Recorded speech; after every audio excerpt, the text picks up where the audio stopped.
A very good evening to one and all. I hope I'm audible and visible to all of you.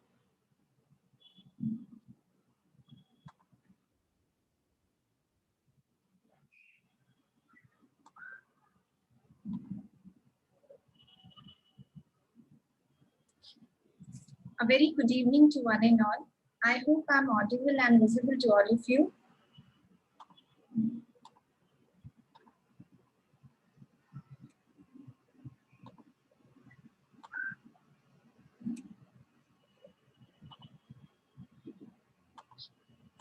A very good evening to one and all. I hope I'm audible and visible to all of you.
In the previous session, we had an orientation about this learning program.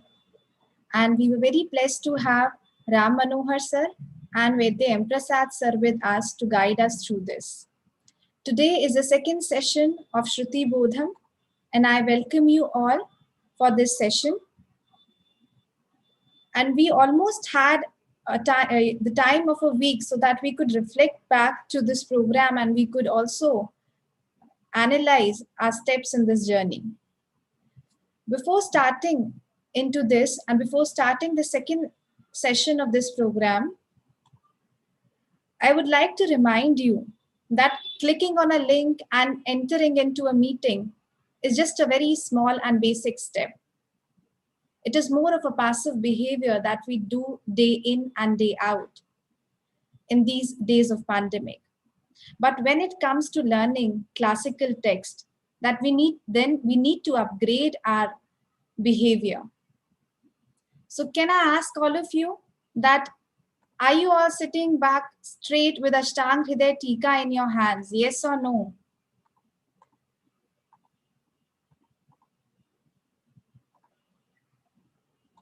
Okay, so there are many hands raised for this question. And with this note, I would just like to quote something that is relevant for us. Transmission of knowledge can only happen if we are receptive enough and we are ready with a focused mind as our asset. With this note, I would like to welcome Prasad sir for this session. Namaste, sir.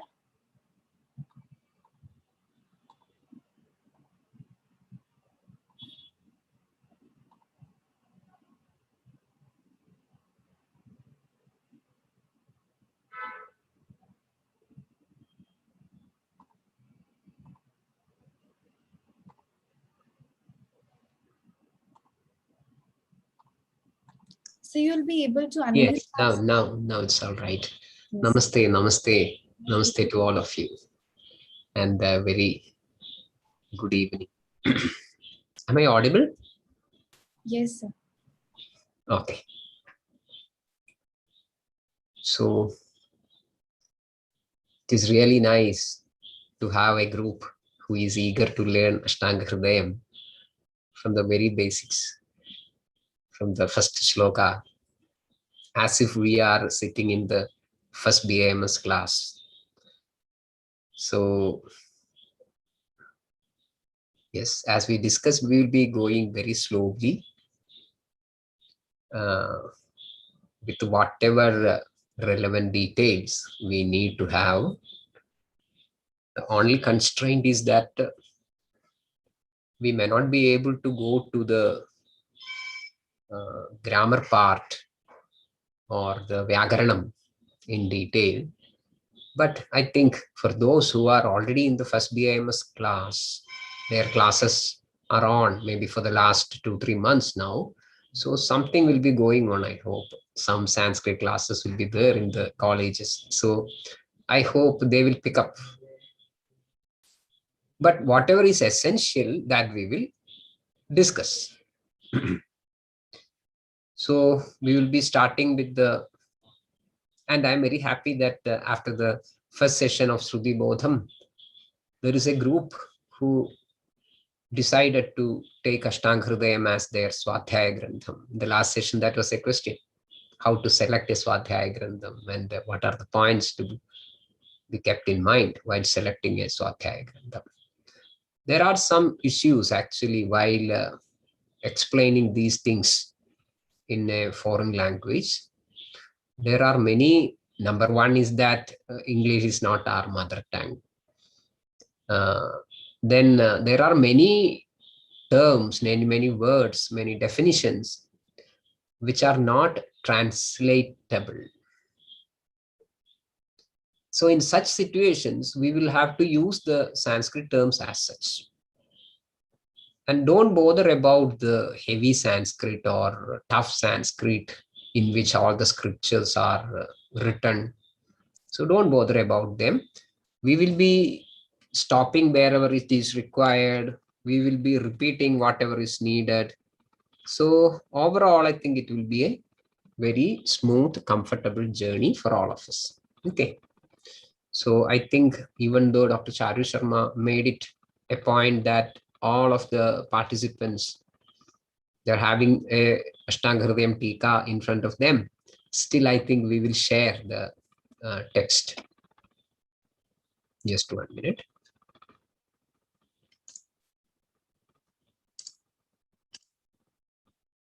Yes, the screen is visible, no? Yes, sir. Okay. So we plan to learn Ashtanga Hridayam, and Ashtanga Hridayam has got many important aspects to consider in the beginning itself. So here, this is the one which we are following. There are 2 commentaries in it, in most of the parts. The Sarvanga Sundara commentary of Aruna Datta and the Ayurveda Rasayana commentary of Hemadri. So Aruna Datta and Hemadri are the names of the commentators. And the text is written by Acharya Vakbhada. Vak and Bhada. Bhada means a soldier. And Vak means Vak word. So somebody who is a savior or a soldier for Vak. So he is supposed to safeguard the treasure of words. That is the meaning of the word Vakbhada. Who is somebody who is ready to fight to any extent to make sure that the words are used properly, the words are bestowed with the exact meaning, all these things. Fine.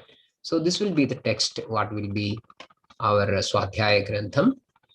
And Ashtanga Hridayam is having 120 chapters, which is split into 6 sthanas. We will see what a sthana is or what a chapter is. All these things we will discuss once we get into the chapter one after the other.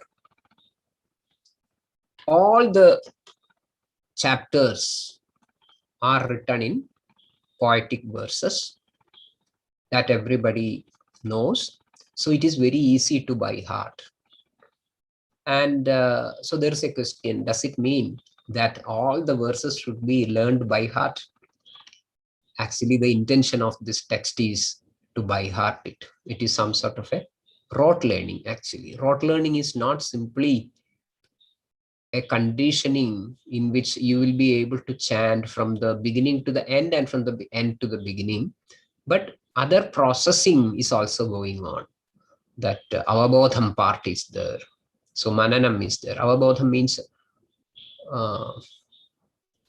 to contemplate on what we have learned by heart and try to make sense of what we learn.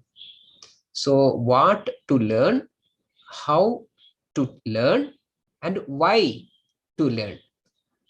These three things are important. So we will be looking at this text in such a way. So ideally, this simple slokas, shloka means generally it is having 4 lines written in verses, and each line will have specific number of letters in it. Most of the verses written in this text is in a meter, vrittam. It is called vrittam or meter, in a specific meter called anushtup. Most, maybe 95%, even more than that, of the text is written in a meter called vrittam, called anushtup, which has 8 letters in one line. 8 letters only. So what is advantage? 8 letters is very simple. Say, for example, we will see Vayu Pittam Kabhaschedi. So if you count, you will find that there are 8 letters. Vayu Pittam Kabhaschedi. 8 letters. So there is a pattern in chanting it, in learning it. Vayu Pittam Kabhaschedi Trayodosha Samasata. Trayodosha Samasata. Vikrita Vikrita Deham Ghnandite Vartayanti cha. Vikrita Vikrita Deham. 8. Ghnandite Vartayanti cha. 8. So the advantage is that it is easy to learn, easy to by heart, and easy to recollect. When you recollect it, you will not miss any line, or you cannot miss, go wrong, because there is a meter and there is specific number of letters. So the moment you miss one letter, you cannot chant it properly. So you will understand that something has gone wrong. So you have to, we will be using all possible senses in learning this. We will be seeing the text, we will be listening to this, and we will be, along with the learning, we will read it aloud. So all these processes should go hand in hand so that it will be getting registered also. So how you chant even is important, because that is going to get registered as such. So don't think that it is just a bulk of information, but it is going to make an imprint in your bodham, your consciousness, your awareness, so that it is going to change, transform us. So when you start learning a text seriously as a swadhyayam, you are preparing yourself for a change, for a transformation. It is something like a glass of water, clean water, where no color is identifiable, and we are slowly instilling maybe half a drop of color into it. Slowly, every 1 hour you put half a drop of a color, and maybe after 5 hours, 6 hours, the entire glass of water will be in that color. Similarly, when you learn sloka after the sloka, when you reach the end of the text, your color will be changed. You will not even know that your color has changed slowly. So it is a slow transformation. So make it a point that you are not just listening or not just collecting the information, but you are just making yourself ready for the transformation, for the change. So that is important. And no other textbook which contains almost all aspects of Ayurveda, so inclusive and still written in the easiest way of written expression, like Ashtanga Hridayam. So that is why we opt for Ashtanga Hridayam for this Swadhyayam session, right? Fine. So these are all important in the text, where many things are explained, like the what we call as the preface or prologue, everything. Then there is an index, chapter wise index. Many things are there. We will not spend much time on them right now. Those who are interested may go through this introduction part and everything, which are going to be quite enlightening before getting into the main bulk of the text. Okay, we'll come to the text slowly. Just a minute.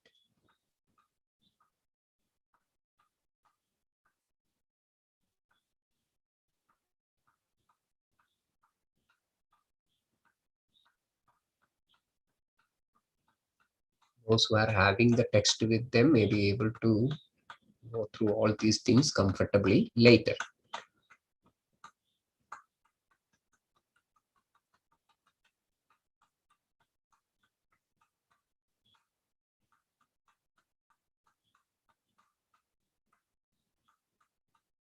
These are the chapter index, the names of the 120 chapters with the major contents of each chapter.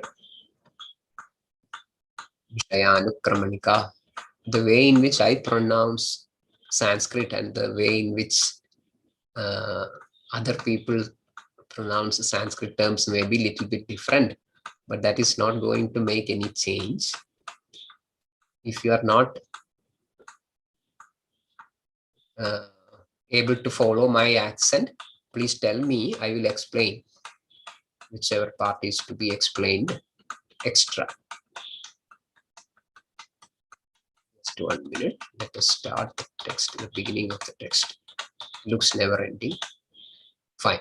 Okay. Yes. So this text is actually written in Sanskrit with 2 commentaries which are also in Sanskrit. Ashtanga Hridaye Sutrasthanam.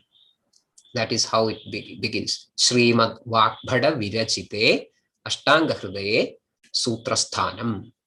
So this is the Sutrasthanam. Sutrasthanam. This is known as Sutrasthanam of Ashtanga Hridayam. I'm not going to this Sanskrit details of these phrases, why it is Ashtanga Hridaye in Ashtanga Hridaya. Sutrasthanam, the sthanam called Sutram, or which is known or famous as Sutrasthanam, is going to be discussed here. Actually, when we go through a text, we will find certain groups of words first. Padam.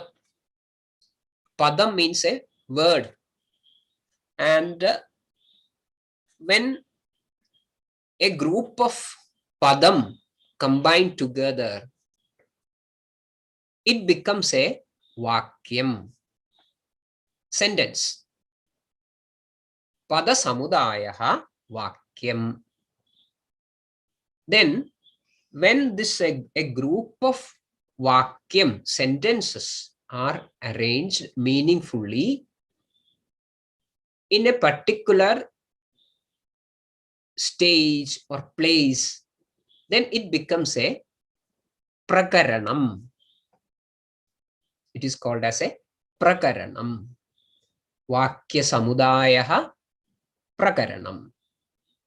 Prakaranam means a special arrangement or compilation or organization of sentences to express a particular idea.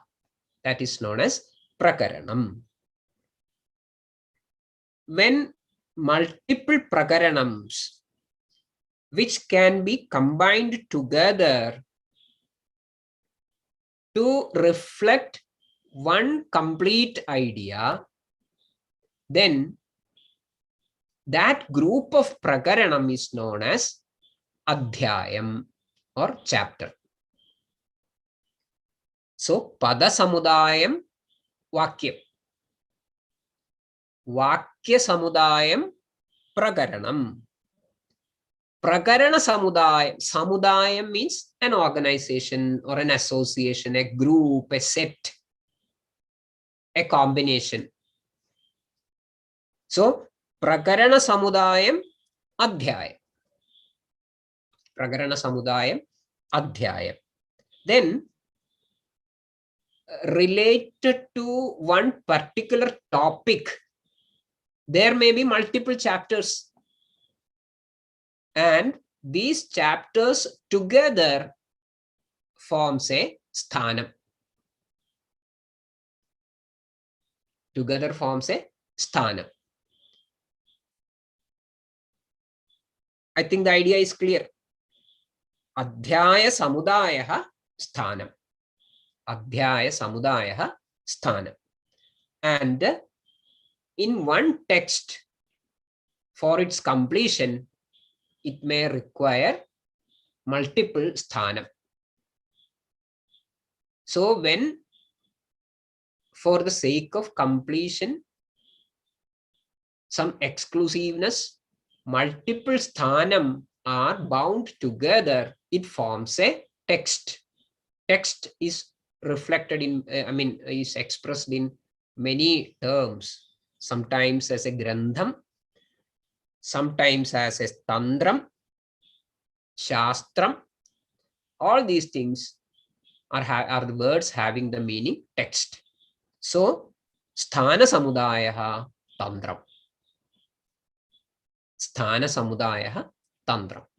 So pada samudayam vakyam, vakya samudayam prakaranam, prakarana samudayam adhyayam, adhyaya samudayam sthanam, sthana samudayam tantram. So in a tantram, in a text, there will be different sthanas. In one sthana, there will be different adhyayas. In one adhyaya, there will be different prakaranas. In one prakarana, there will be different or many vakyas. And in one vakya, there will be many padas. Is it clear? If I have to repeat, I am ready to repeat any number of times, no problem. Because these things, I think, will not be taught anywhere. Because this will not be asked in the university examination. But we have to understand what is all these things are meant for. So because we are seeing it, Ashtanga Hridaye Sutra Sthanam. So Ashtanga Hridayam is the tantram in which there are many sthanam, of which we are starting with the Sutra Sthanam. In the Sutra Sthanam, there will be 30 chapters. In each chapter, there will be many prakaranas. In each prakarana, there will be different vakyas, and each vakya will be made out of many padas. Right. Fine. So we will move. We are starting with the Ashtanga Hridaya Sutra Sthanam. These things are some comments by the commentators. Actually, here it is written that Pradhamo Adhyayaha. Actually, this is not the starting of Pradhamo Adhyayam. It is actually printed in a wrong place. It is not the Pradhama Adhyayam. Before starting the Pradhama Adhyayam, we start with a shloka here. This shloka, this is not a part of the first Adhyayam, but it is a part of the text, entire text. Afterwards, we will start the first adhyaya. So we will see this sloka. Ragadi Sadadanushaktan Asheshakaya Prasrudan Asheshan Autsukyamoharadidan Jakhana Yopurva Vaidyaya Namostu Tasmai. I will read it once again. I hope you can see the cursor beneath the line. Yes. Isn't it? Yes. Okay. See, we will follow the sloka once again. Ragadi rogan sadadanushaktan asheshakaya prasrudan asheshan aulsukya moharadidan jaghana aulsukya moharadidanja nja radidan jaghana Yopurva Vaidyaya Namostu Tasmai. This slogam actually is not in the particular meter which we were discussing earlier. That means the Anushtup. This is not Anushtup. It is a different Vrittam which we will see later, because before coming to the details of the meter or of the Vrittam, we will see how to deal with a slogam. All these things are given here. Everything is given here. So you will not find it quite difficult. See, on this, I hope you can find the cursor moving. Indravajra, Upendravajra, Virajidatvad, Upajadi Vrittam. So this Vrittam in which this slogam is written is known as Upajadi, because it is a mixing up of two meters, Indravajra and Upendravajra. But need not bother about it at this point of time. We will try to recite this beautifully as an impressive way so that it will be getting registered. While we start with a sloga, there will be compound words which we have to split first of all. So that is where we need some sort of a familiarity with the vocabulary, words, everything. Nobody is going to start with all these things known in advance. So don't bother about these things at all. These are exercises. We will try. If we fail, we will try it again. No problem. Okay. So we will find whether there are some compound words in this, and we will try to split them to simple words. Here, Ragadi Rogan. It is not a compound word. What we call it as a Sandhi. There is another word called Samastapadam. A Samastapadam cannot be split, whereas Sandhi is a joint. So a joint can be split, whereas a Samastapadam cannot be split. We have to explain it and understand the meaning. So here, this is a Samastapadam. You cannot split it. Ragadirogan. Then Sadadanushaktan Asheshakaya Prasrudan Asheshan. From here to this, it is a single block with the joints in between. So whenever there is a joint, you can unscrew it and dismantle them so that you can see the parts. The same way here, Sadadanushaktan Asheshakaya Prasrudan Asheshan. This should be split like Sadadanushaktan Asheshakaya Prasrutan Asheshan. So actually, this large block is made out of 3 words in it. Satatanushaktan, Asheshakaya Prasrutan, Asheshan. Then next, Aulsukya Moha Aradidanjakhana. A block. Aulsukya Moha Aradidanjakhana. We will find one possibility of splitting it. Aulsukya Moha Aradidan Jakhana. So it has 2 pieces. Aulsukya Moha Aradidan and Jakhana. Yopurva Vaidyaya. Here we find a combination sign here, which keeps these 2 words together. It is a special situation when we find multiple situations like this in different slokas. We will easily understand it. If I explain it, I will have to go through the Vyagaranam, which will make the entire exercise quite tough.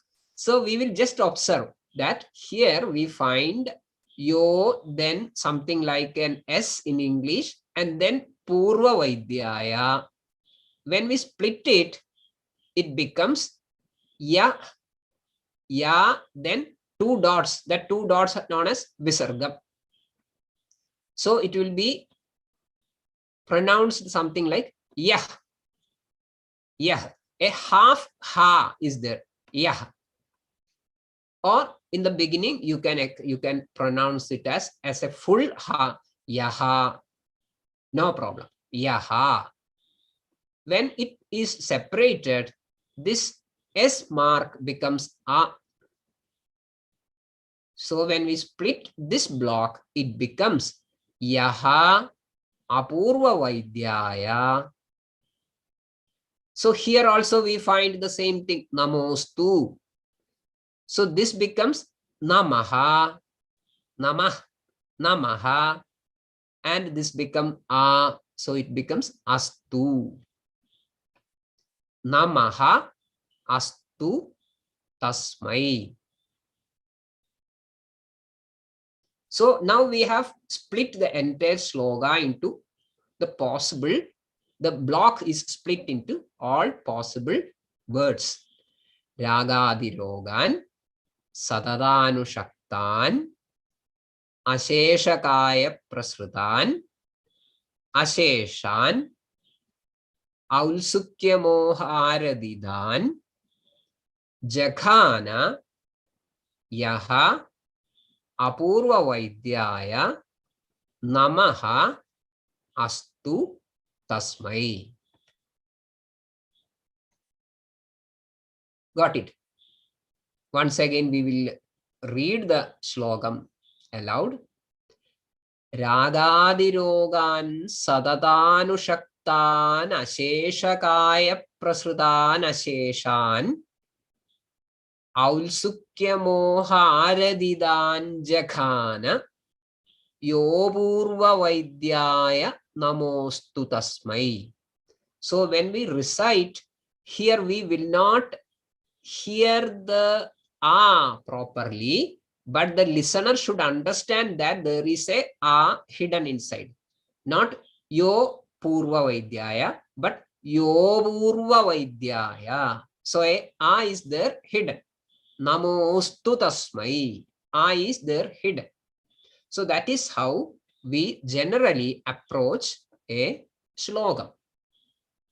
Now, once it is done, we should understand the meaning of all these split words individually.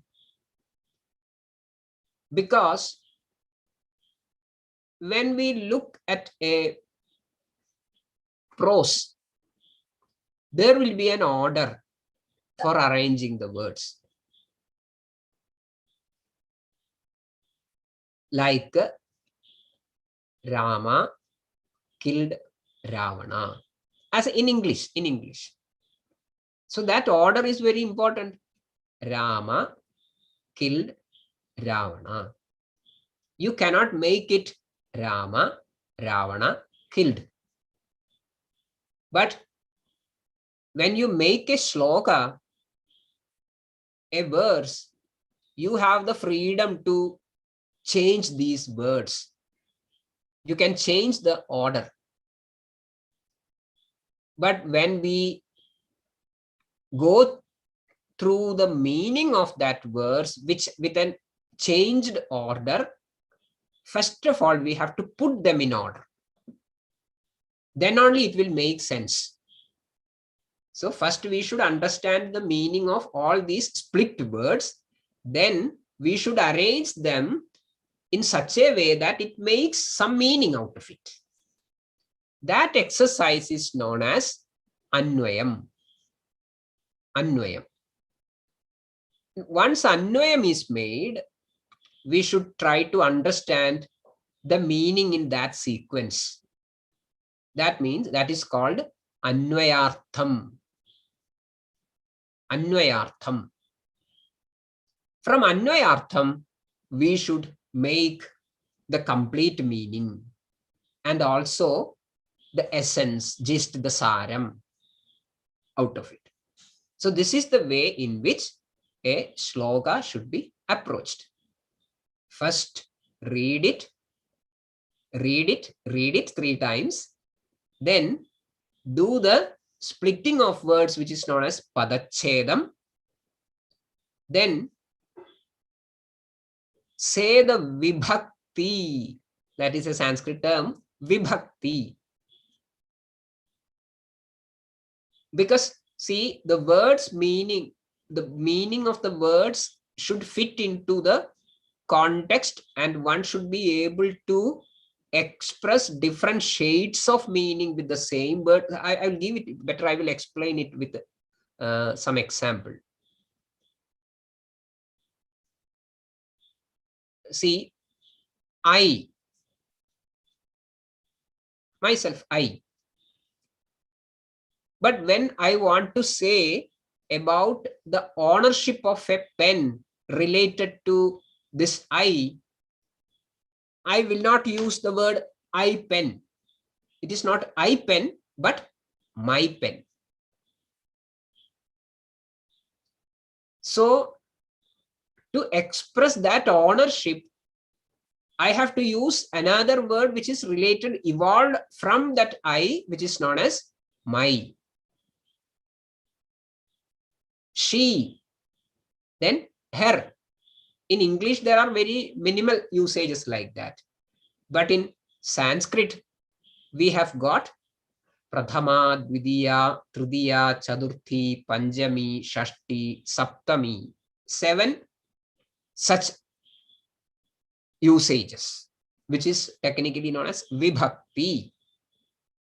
And each Vibhakti will have specific meaning. So once you make this shloka split, then you should understand the Vibhakti of each sentence, each word. For example, Ragadi Rogan. Rogan is Dvitiya Bahuvachanam. Bahuvachanam means it's a plural. Actually, in English, there is only singular and plural, but here in Sanskrit, we have singular, then something to represent 2, which we call as Dvivachanam, then more than 2, that is Bahuvachanam. So here it is Bahuvachanam and it is Dvitiya Bahuvachanam.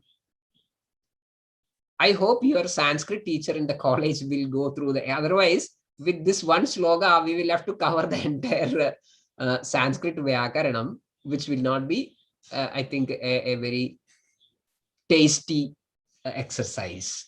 So I will just go through that meaning more important as more important. Okay, so we have read the sloga properly. We have made the splitting of the sloga, and we will find the meaning of these words as well. Ragadi Rogan. It is a samasta padam. It is not a joined padam, but it is a compound padam, which cannot be split, but which can be explained or deciphered into its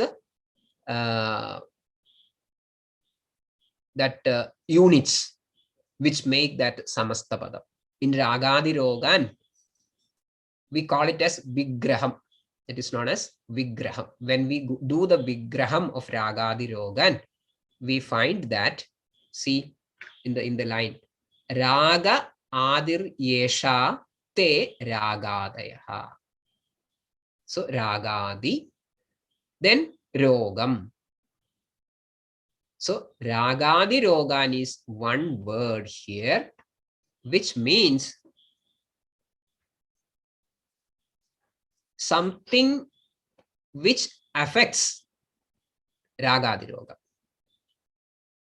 Dvidiya gives that sense, something which affects the particular unit or aspect. Here it is Rogam.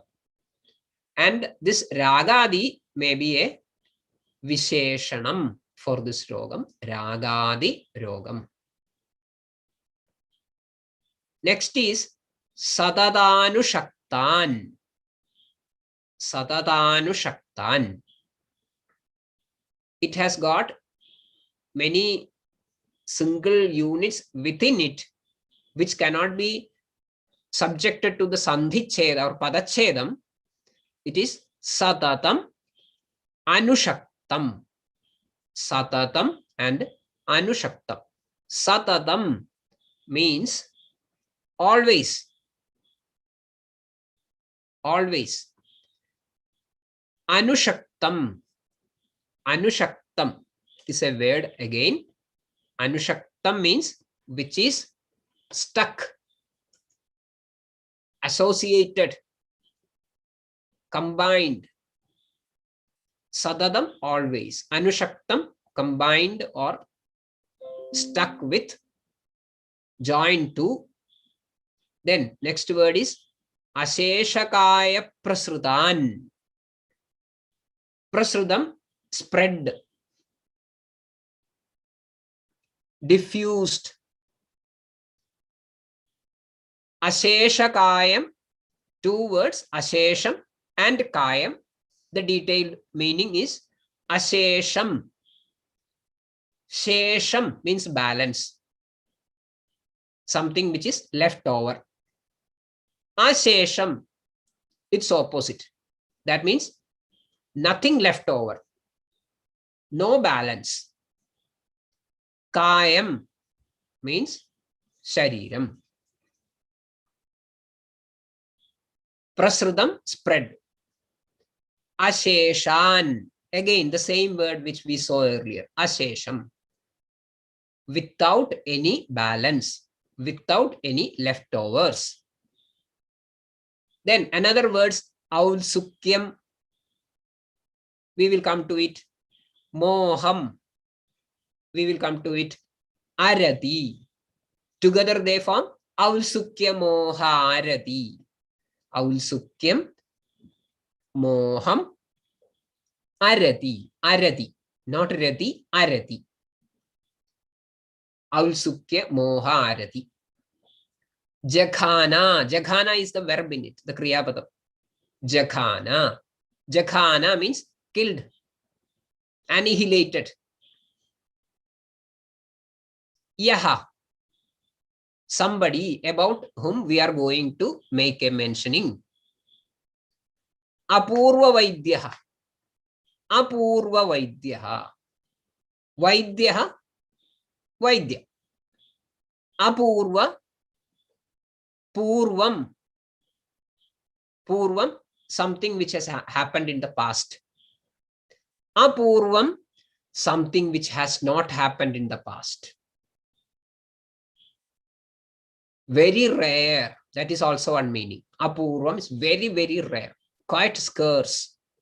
Something which is unprecedented. Something which has not happened in the past. Apurvam.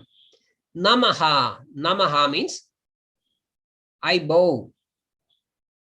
my salutations, namaskaram, namaste. Everywhere there is that namah. Astu, let it happen.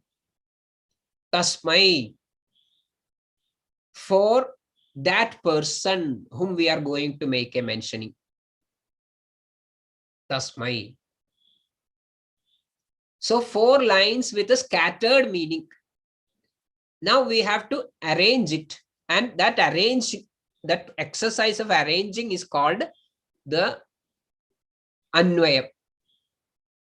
So here we have to make some sort of an Anvayam of this shloka. And it comes like this. Yaha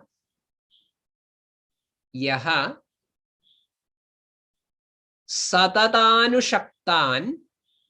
So first we are picking the first word in the last line. Yaha satatanushaktan asheshakaya prasrutan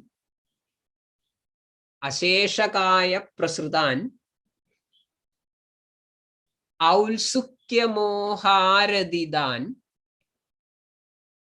Yaha satatanushaktan asheshakaya prasrutan aulsukya moharadidan ragadirogan asheshan jakhana.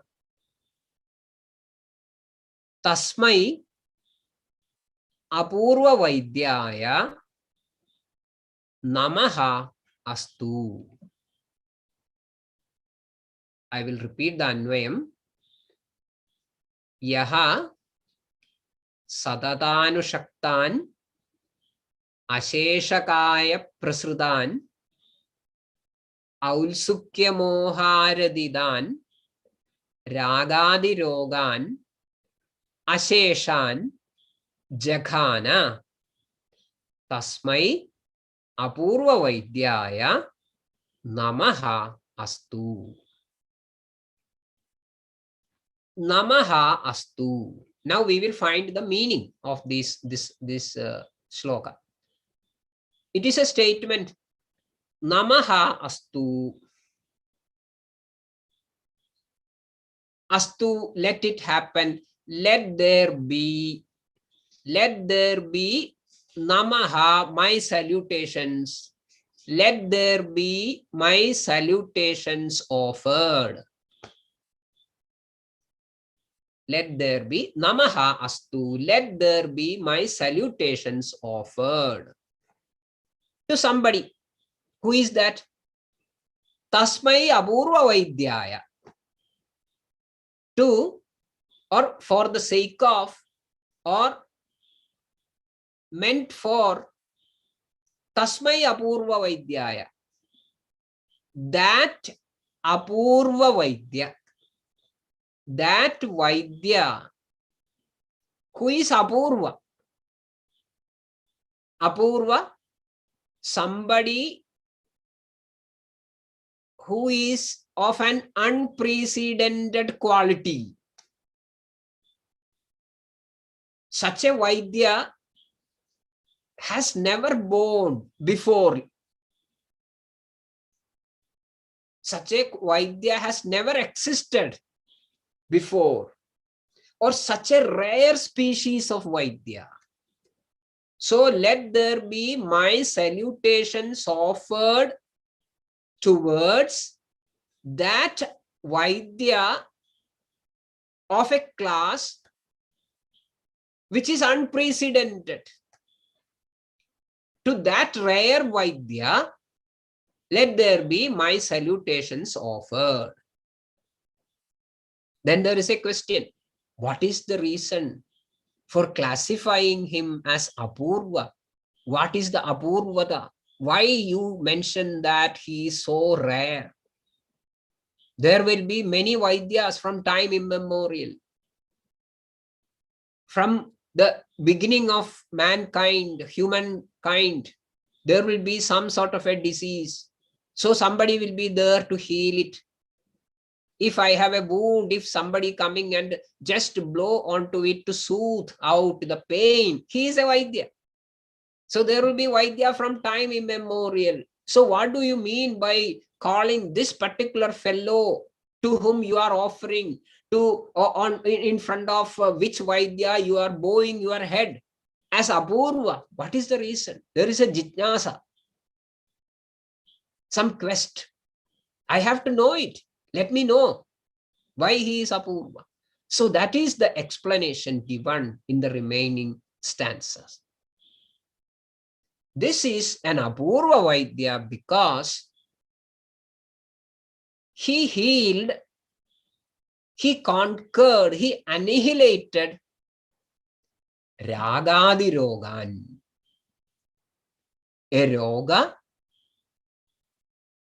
or a series of diseases. Rogam means anything which is causing a pain is known as a Roga. Anything which can cause a pain is a Roga. Ruk. There is a word in Sanskrit called Ruk, means pain. So anything which causes Ruk is a Roga. It can be physical, it can be mental, or both. Any disorder, a disease, an ailment, many words. Illness, ill health, lack of well-being, infirmity, weakness, a departure from the comfort zone, a departure from the normalcy. All these things are causing pain, and so all they are called or coming under the classification of Roga. So here it is Ragadi Rogan. Now we are having the pain of COVID-19, pneumonia, jwaram, whatever it is. So here the name is given as Ragadi Rogan, and it is a plural. So it is not a single disease, but a set of diseases. Ragadi Rogan. So the disease is having a prefix, or the group of diseases is having a prefix Ragadi. So we should know the Apurvata, that unprecedented quality of the Vaidya, as he dealt with, he pacified, he healed Ragadi Rogan. What is Ragadi? Adi means beginning. Adi. It's a general use. Adi Madhya Andam. Beginning, center, and the end. Ragadi. Something which is having its Adi as Ragam. So a set of diseases, of which the first one is Ragam. The first one is Ragam. So that set is known as Ragadi. In Ayurveda, there will be many things which we will learn later, where the entire group will be known by the name of the first. For example, Rasnadi Churnam. Churnam is a powder which contains many ingredients, of which the first one is Rasna. So it is known as Rasnadi Churnam. So here a set of rogas which begins with the raga is known as Ragadi Rogan. So this particular Vaidya treated Ragadi Rogan. So what is the importance of this Ragadi Roga? People, we know people who can treat cancers, dreaded diseases, like say somebody who is in the ICU is coming out of it comfortably by the expertise of certain Vaidyas, certain healers, doctors. So what is the importance of this Ragadirogam? Why it should be highlighted like this? I think we have only 5 more minutes. I think we will stop by the time we touch our timeline. Doesn't matter, because I think even if we take a couple of more sessions to explain this opening sloka, because this gives you many insights about what is going to happen in the entire text, isn't it? So when I think if there are some couple of questions, we will take it now, because it is 7:56. So with what I will just sum up what I have mentioned so far with this shloka. I will chant it once again. Ragadirogan sadadanushaktan asheshakaya prasrudan asheshan ausukya moharadidan jakhana yopurva vaidyaya namostu tasmai. Ragadirogan sadadanushaktan asheshakaya prasrudan asheshan Ausukya moharadidan jakhana yaha apurva vaidyaya namaha astu tasmai. It's anvayam viso. Yaha sadadanushaktan asheshakaya prasrutan ausukya moharadidan ragadirogan asheshan jakhana tasmai apurva vaidyaya namaha astu. And we started with the explaining the meaning. That means tasmai apurva vaidyaya namaha astu. My salutations are due to that apurva vaidya who treated ragadirogan. Now we have to find the details of the ragadiroga. What is ragadiroga? Which virus is causing ragadiroga? Or which bacteria is causing Ragadiroga? All these things we will see in our next session. Fine. So I hope the way in which it is explained is comfortable to everyone, at least somebody who is having zero knowledge in Sanskrit and the maximum some sort of a reluctance to continue their studies of Ashtanga Hridyam. So then I think we will comfortably move forward. With that, I conclude.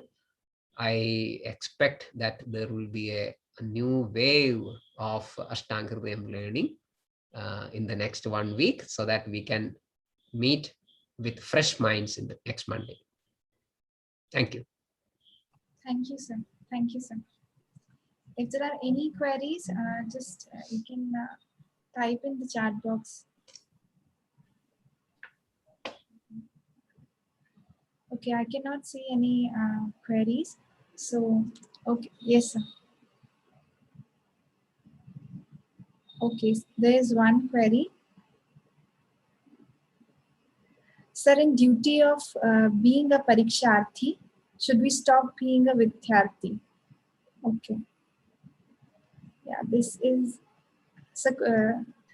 I did not see the question in the chat box. Can you just explain it? Yeah. Sir, in duty of pariksharthi, should we stop being a vidyarthi? Actually, we have to have parallel sessions for these things. As I explained in our last session, pariksha, you see, I always used to use another metaphor for that. You have a destination and you decided to travel, and you are using the privilege of driving through a very costly national highway, Rajapada, towards your destination. You have to travel through that way, and obviously the interesting thing is you will be asked to pay tolls in your journey. Then you can comfortably use this route and reach your destination comfortably, isn't it? So that is a part of that journey, but never mistake that you are traveling to pay the toll. You are traveling to reach the destination, but in that journey, there will be some toll booths where you are supposed to pay the toll. Don't stop your journey in the toll booth as if you have reached your destination and now you can travel back. It is not like that. Your destination is different. So pariksha is a toll booth. You have to pay that toll, but don't think that that is your destination. You're just going through that toll booth to reach higher goals. Your destination is different. So pariksharthi and vidyarthi, they need not be quite different, but don't mistake pariksha as your goal. You have to get a pass in the pariksha because that make you or your actions legitimate. Without that legitimacy, you cannot move forward. You will be booked for not paying the toll at any time. That should not happen. So don't mistake the toll booth as your destination, but do pay the toll as you're traveling through a highway, right? Thank you, sir. So there is no other query. Okay, sir. Thank you. Okay, so see you on next Monday. Yes. Thank you. Thank you. Happy learning to all of you. Thank you. Thank you very much. Yes.